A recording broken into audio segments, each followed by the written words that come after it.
Chapter 13. And it came to pass after this that Absalom the son of David had a fair sister whose name was Tamar, and Amnon the son of David loved her. And Amnon was so vexed that he fell sick for his sister Tamar, for she was a virgin, and Amnon thought it hard for him to do anything to her. But Amnon had a friend whose name was Jonadab the son of Shimeah, David's brother.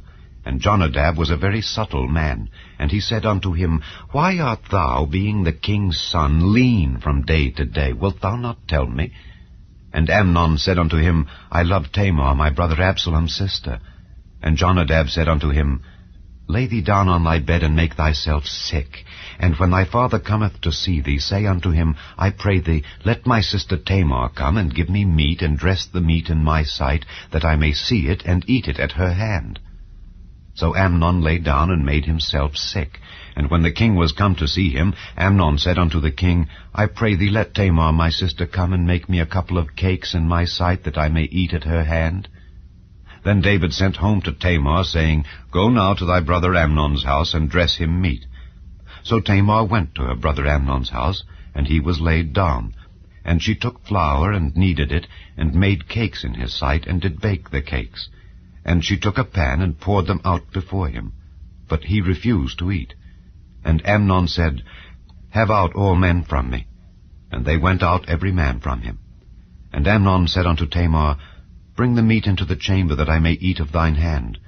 And Tamar took the cakes which she had made, and brought them into the chamber to Amnon her brother.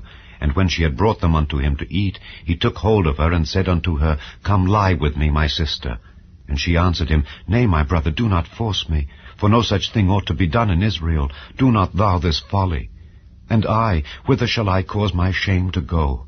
And as for thee, thou shalt be as one of the fools in Israel.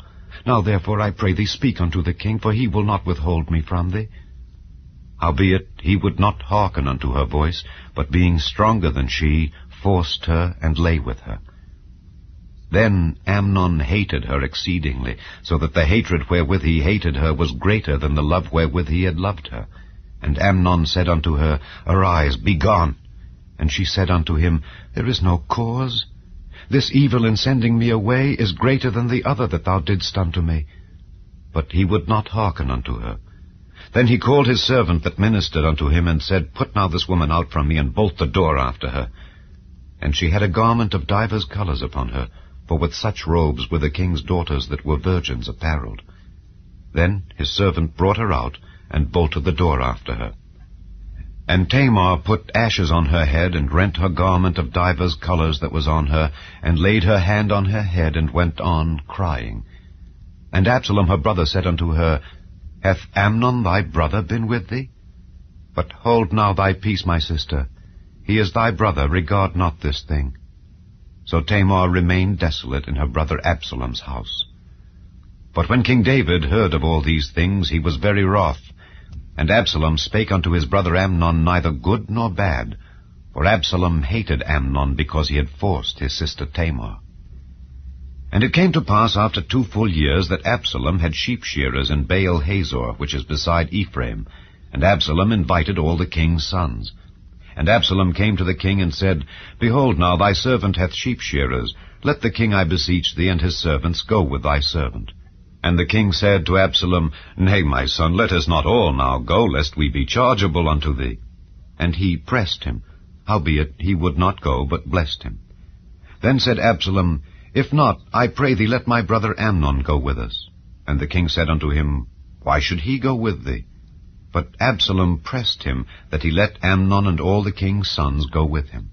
Now Absalom had commanded his servants, saying, Mark ye now when Amnon's heart is merry with wine, and when I say unto you, Smite Amnon, then kill him, fear not. Have not I commanded you? Be courageous, and be valiant. And the servants of Absalom did unto Amnon as Absalom had commanded. Then all the king's sons arose, and every man gat him up upon his mule, and fled.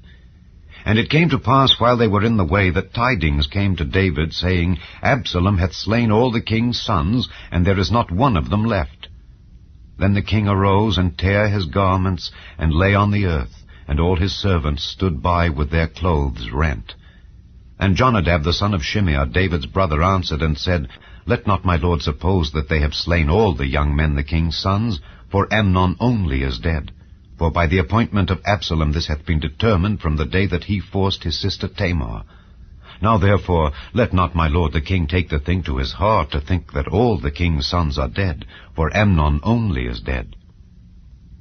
But Absalom fled, and the young man that kept the watch lifted up his eyes and looked, and behold, there came much people by the way of the hillside behind him.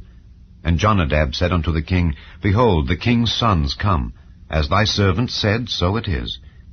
And it came to pass, as soon as he had made an end of speaking, that, behold, the king's sons came, and lifted up their voice, and wept. And the king also and all his servants wept very sore. But Absalom fled, and went to Talmai, the son of Ammihud, king of Geshur. And David mourned for his son every day. So Absalom fled, and went to Geshur, and was there 3 years. And the soul of King David longed to go forth unto Absalom, for he was comforted concerning Amnon, seeing he was dead.